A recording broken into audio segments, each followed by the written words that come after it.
Hey everybody, it's me, Lauren Ash, Superstore actress and Funko enthusiast, and I'm so excited to be joining you for Funko Virtual Con. How fun is this? Let's get into it.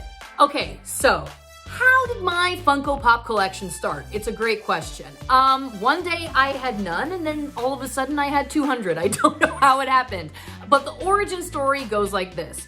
I was at this random kind of family arcade here in LA years ago, and I collected enough tickets. I was really good at this one game and I kept winning all these tickets, and so I took them up to the front to get my prize from the the glass case, and this was the first time that I laid eyes on Funko Pops. I'd never heard of them or seen them before. Again, this was years ago. And so I had enough tickets saved up that I actually could get 2 Funkos. So I pulled these from my shelf to show you the very first Funkos that came into my life, which are, that's right, Chewbacca and BB-8. How cute are they? I'm a huge Star Wars fan, so when I saw that these were available prizes, I was like, this is how I have to use these tickets. I ended up going back to that arcade because I also saw that they had a Poe Dameron and a Finn. And yes, I won those as well and brought them back to my home. Now I will say that that arcade I've been back to since, they no longer have Funko Pops as prizes. So I have had to resort to, spending what arguably is probably a much smaller amount of money to buy them myself. When you think about the money that you put into those games to win enough tickets, these were probably, these probably cost me $300 a piece. You don't think about these things in the moment. But the other thing is I keep getting them as gifts. So like I said, I started this kind of, very modest collection, and then all of a sudden people found out that I was collecting them, and so people give me Funkos all the time. So I have so many. There's literally not a room in my house that doesn't have Funkos in it. I need some dedicated shelving to get built. That's one of my, quarantine goals, is to get some new Funko shelves built to display my collection. Because right now there's just like every room has some in it. But yeah, so that's the origin story. That's how my Funko collection began. My favorite Funko figure. This is a tough question to answer. I'm also a really big Supernatural fan, and so I love my Supernatural Pops. I have Castiel as Steve, which for any Supernatural fans, that's a really, really fun collector item to have. But if I had to choose, and I thought about this long and hard, it isn't this Porg, who I love, but it is the limited edition version of this Porg, which is the Screaming Porg. And yes, I have both, and yes, they're both in protective cases. Because these ones I just can't risk something happening to, especially this guy. Come on. How cute is he? But yeah, as you can tell, bit of a Star Wars fan, so that's definitely my favorite figure. If I had to choose, oh, it's tough. Some runners up. Gem. That was one of my very favorite cartoons growing up, so this one I was very excited to get. And for anyone who knows me, I love Disney, Disneyland, all things Disney, and I love Christmas. And so this year, my cousin Christy got me this amazing, it's Christmas Minnie Mouse. Minnie Mouse is my favorite Disney character. I believe that if I was a Disney character, I would be Minnie Mouse. And yeah, Christmas version. I mean, this is basically me in Funko Pop form, truthfully. God, I love her. She's so cute. She's got a little like music book in her hand. How cute is she? I just feel like she's very fashionable. She's very well dressed. She's very loyal. She really loves Mickey. Like, I just really relate to Minnie Mouse in every way. There, I said it. Now, sure, am I fashionable right now, sitting in these pajamas in my house making this video for you? Of course I'm not, but that's not the point. We're all living our best lives right now, which means pajamas all day, every day. If I had to choose a female superhero that I identify with, I think it would be Ruth Bader Ginsburg, because that woman is a superhero, if you ask me. And no, I don't have her in pop form, and now I'm realizing I need a Funko of her immediately. I think there is one, isn't there? Somebody answer this for me. I know that there is. There's gotta be. If there isn't, there should be. Okay, I'm looking at the WonderCon exclusives, and by far, easily, far and away, my favorite has got to be the Cheshire Cat in the Mad Hatter teacup. My favorite ride at Disneyland is the teacups at night All the lights are on. I find it very magical. I feel very free as they spin around. So that's gotta be it. I'm sorry. Easy.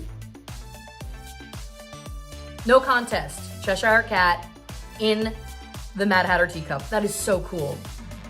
Gosh, I really gotta get my hands on one of those. Do I have a favorite comedian? I would have to say that the reason that I wanted to become a woman in comedy was watching Madeline Kahn in Clue. That movie I've watched probably 200 times in my lifetime.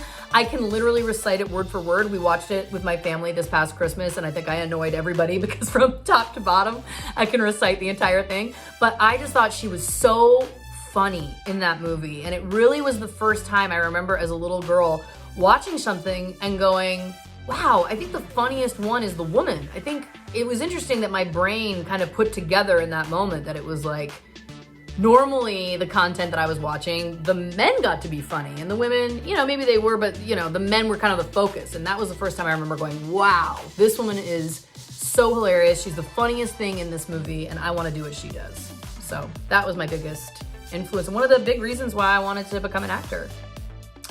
What is my favorite stay-at-home activity? Listen, I've always been a bit of a homebody, and I think also, you know, shooting Superstore is such a joy. We do, you know, have long hours sometimes, and so I really value my home time, and I love spending time in my house, truthfully. So there's been a lot of fun things. We have, my boyfriend and I have a vintage Sega Genesis and a classic Nintendo. So we've been spending a lot of time doing that. We've been spending a lot of time binging shows on Netflix. We're halfway through Ozark right now.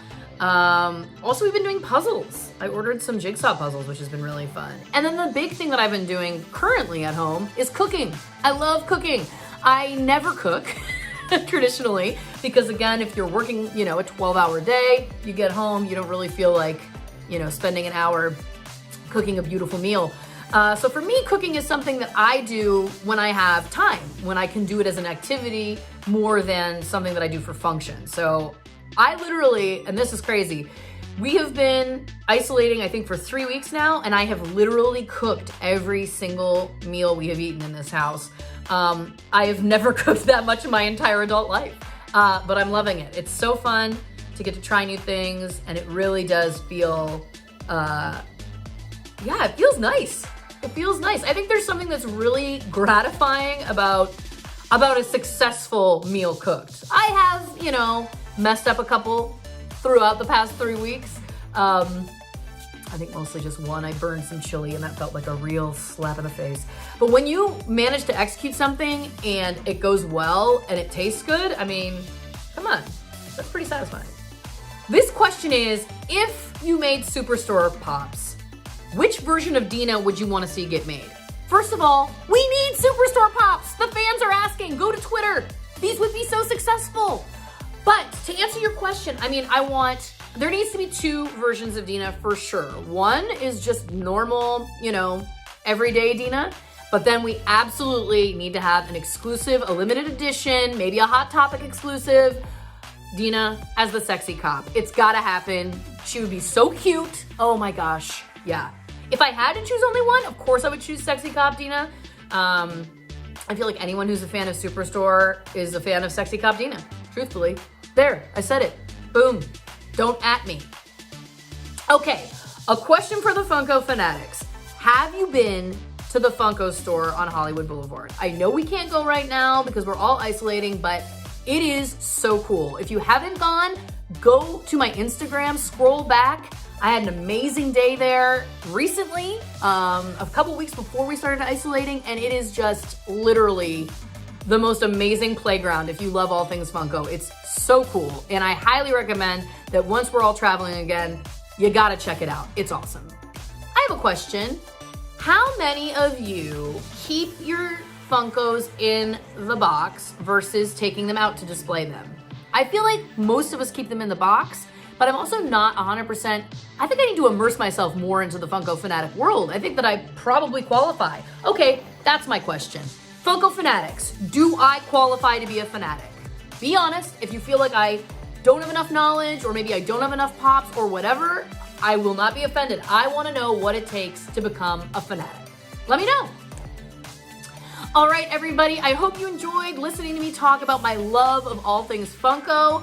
I hope that maybe I can qualify to be an official fanatic. I don't know. I don't know if there's any sort of swearing in ceremony or anything like that. Please do let me know. I'll do whatever it takes. And I just wanted to say, hope everybody's staying safe, and happy Funko Virtual Con. Bye, everybody.